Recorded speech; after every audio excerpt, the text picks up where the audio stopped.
Hello, and huge welcome to everyone. You are listening to On the Trace of Relationships, a podcast where we navigate the deepest, funniest, most enlightening, and sometimes most complex mazes of love and connection through intimate conversations. I am Ur, and I am thrilled to be connecting with you on the other side of the microphone. Today, we are diving into a topic that's perhaps the most talked about, the subject of thousands of books and movies, yet one that never loses its thrill and nervous excitement no matter how many times we experience it. The first date, the first impressions, but specifically a woman's perspective. Because, yes, our viewpoint can be a little different. In this episode, we will pull back the curtain on what really goes on in our minds and hearts during the first meeting. What we notice, what wins us over, and what makes us walk away. So, if you are ready, plug in your headphones, maybe a cup of tea or a coffee, because we are going to deep. Mental preparation. Hours. Sometimes even the day before the date, a festival kicks off in our minds. This goes far beyond just, what should I wear? It's a comprehensive mental and emotional rehearsal. Script writing. Yes, we admit it. We all do it. We play out potential dialogues, questions, and answers in our heads over and over. If you ask this, I will say that it's an attempt to create a sense of control over an uncontrollable situation. It's a way to manage our nerves. Of course, sometimes these scripts get so realistic that if the actual date doesn't match, we can feel disappointed. The key is finding a balance between planning and staying flexible. Before a first date, we give ourselves all sorts of pep talks. Let's just meet and see. It doesn't have to lead to anything. Don't get your hopes up. Just be yourself. If he doesn't like you, someone else will. These are efforts to build an emotional shield against potential disappointment. We are wired to protect our hearts. This is why on a first date we might sometimes come across as cold or distant. It's often a defense mechanism, not a personal coldness towards you. Especially in the age of online dating, this has become almost a ritual. Who are you going out with? Send me his profile pic. Where are you going? Share your location live. This stems for a need for our friends, approval, and, most importantly, to create a safety net. This doesn't mean we are stalking you. It just means we want to feel safe and consult our closest friends' instincts. It all starts with that invitation, that text, that call, that brave face-to-face question. Want to grab a drink? For us, that little sentence carries a huge amount of subtext. We analyze much more than a just yes or no. Is it a direct, clear, and confident invitation? Something like, I would like to take you to dinner Friday night. Or it's a sentence that starts with, so, maybe, I don't know, if you want. Signaling insecurity and putting the burden on us. What do you want to do? Well, it's a very broad question and sometimes met with, I don't know, you decide. Directness shows confidence, and that is incredibly attractive from the get-go. Indecisiveness can make us wonder, does he actually want to see me? Or is he just bored? Did the date proposal come 2 hours before? Or at the beginning of the week? Allowing time to plan and prepare mentally and emotionally? Being spontaneous is a great, but there is a fine line between spontaneous and last minute. A last minute offer can make us feel like we are the plan B. That is first choice felt thought. Planning ahead says, I value your time and schedule, and I want to set aside special time for you. This is the first and the most concrete ring of respect. There is a world of difference between the question, where should we go? And the suggestion, I really like this place. Want to go there? Even better is remembering a small detail from our profile or previous conversations and suggestions based on that. You mentioned you like the Spanish cuisine the other day. I know this is a great tapas bar. Or I saw you are a vegan. There's an amazing vegan spot. Would you be interested? Now that's it. The message here is I am listening to you, I see you, I remember what you said, and I care about the little details of what you like. This is a fantastic start for a first impression and sets you light years ahead. Silent language of the wardrobe. Ah, we are right at perhaps the most discussed, most time consuming part. What do I wear? Crisis.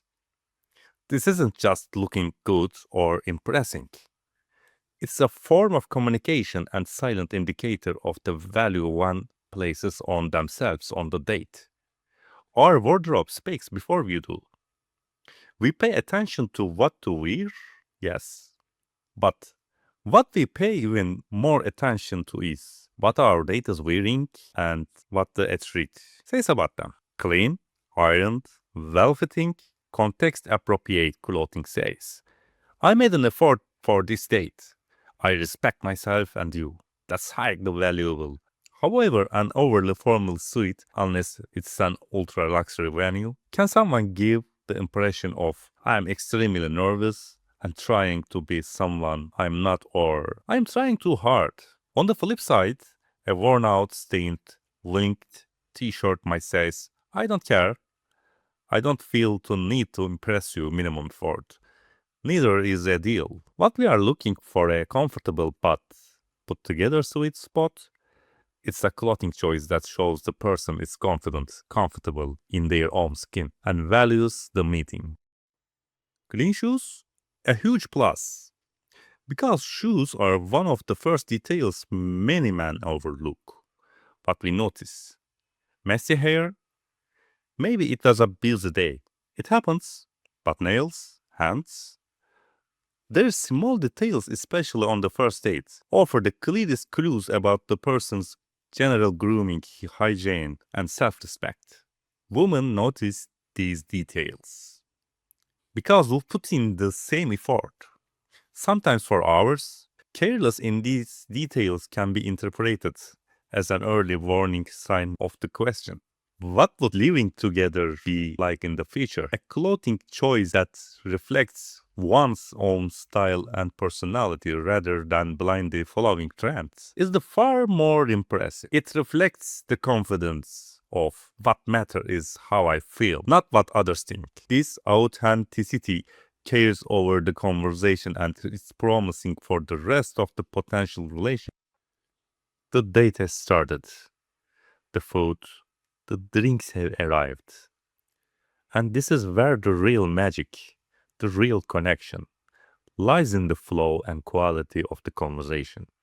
One of the biggest turn-off on a first date, a monologue. That is, the other person have narrating their life story, achievements, past relationships, and philosophical wheels non-stop, only giving us room to say, yeah, uh-huh, right. This isn't a date. It's a one-sided TED talk. And trust me, women don't want to be just the audience. What women looking for is a dialogue. Like a game of ping pong or a dance.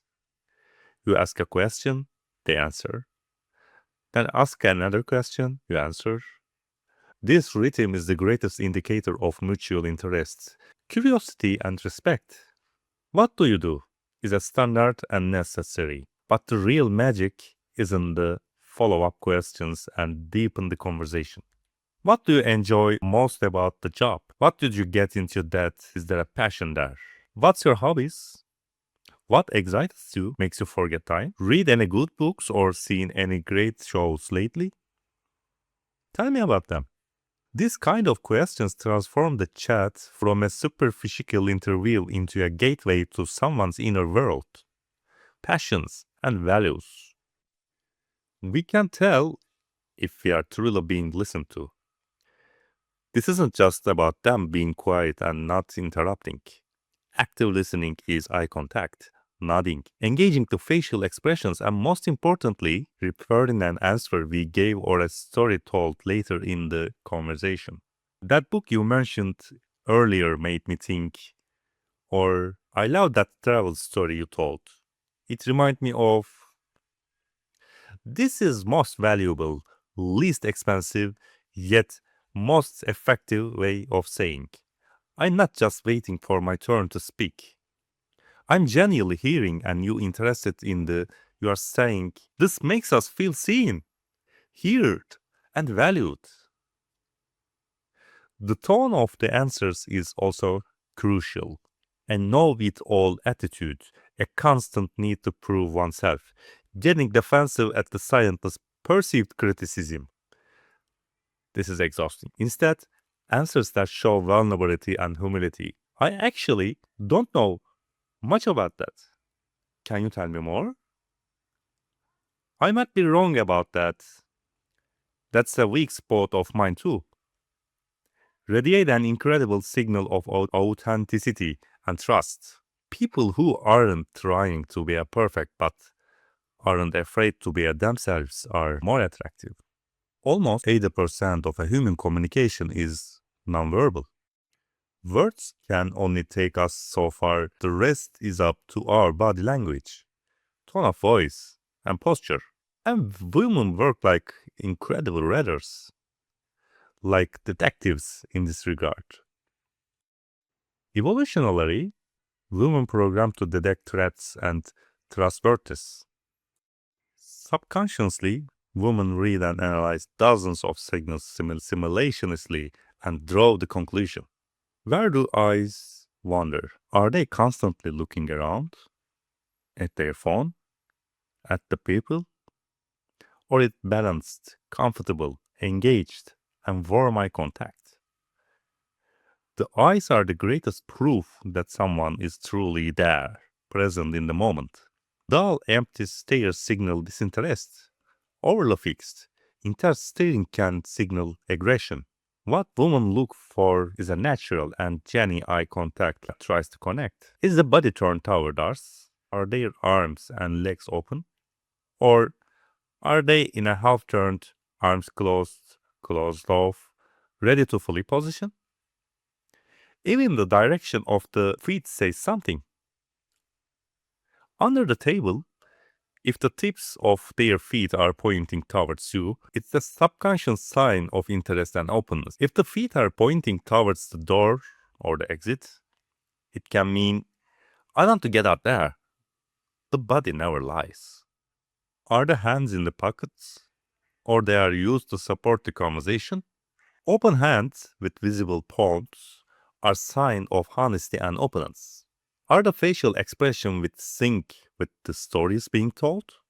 Smiling when telling something funny, an emphatic expression when mentioning something sad, or the face blank.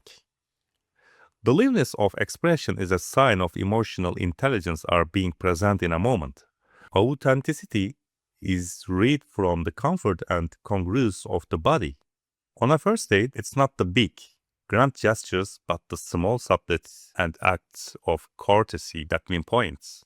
These give the clearest and most accurate signals about the man's character, manners, and what kind of partner he might be. It's not about taking her to an expensive restaurant. It's these small behaviors that set you apart. Holding the door might seem cliché, but it still holds up. The purpose isn't to show physical strength, but show courtesy. Similarly, letting a woman walk on the inside of the sidewalk, helping with her coat, pulling out a chair. These don't mean women can't do it themselves. They mean I respect you and what to do a small kindness for you. In a modern context, these actions should be read as pure courtesy, not gender roles.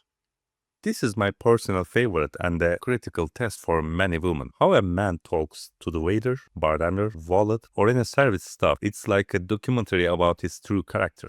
It's an arrogant, demanding, intensive, hey you attitude without leaving a tip, or worst of all, condescending, or it's a respectful, polite, using please and thank you, treating them as a human beings doing their job. This says a lot. It's probably the most genuine indicator of how he will treat you, his friends, and his family in the future. Being a kind is more important than being powerful. In today's world, this is the one of the oldest and most debated topics. Who should pay?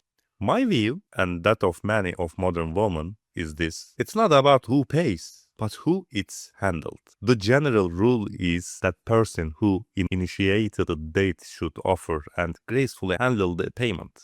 It's a gesture. The other party should say thank you, and if genuinely interested, can offer to balance the scales by saying, I will get the next one, or let me get the drinks.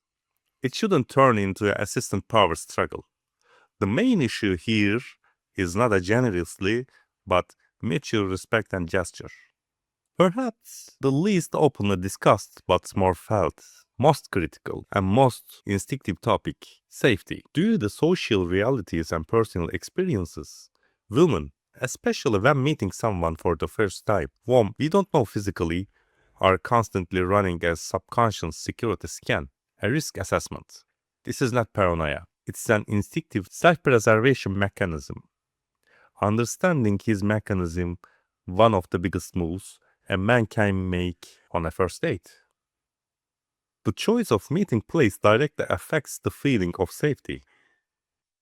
Suggesting a quiet, empty, dimly lit, remote place can inadvertently send danger signals, whereas suggesting a live, fun, central, well-lit, familiar place sends the message, relax. You are safe. Nothing will happen. Even better is consulting women on the venue choice or offering options. I suggest this place. Does it work for you? Do you have another preference? This means sharing control, and it's incredibly reassuring. How, when, and where physical contact is initiated is very, very important. A friendly light touch on a shoulder during a shared laugh is acceptable. But behaviors like stroking the back, touching the waist, knee, or face on a first date are very off-putting and a clear boundary violation. Not initiating physical contact without a clear invitation from body language is essential. Respecting boundaries is the clearest, loudest message of you are safe, your body and your space are not mine to claim. We will progress at the time and in the way you want. This is the cornerstone of building trust, especially on evening dates. The offer, can I walk you home? Or can I drive you home? Is very kind and thoughtful. However, the fine line here is not to insist. If the answer is no, I call a cab, or I will take public transport, saying, okay, can I walk you to the cab bus stop? I will wait until your safety off is worth its weight in gold. This is not about trying to control or force your way to their door. It's about genuine care and wanting to ensure they get home safely. Sending a text after to say, got home safe, is similarly reassuring for the other party. It's a mutual courtesy.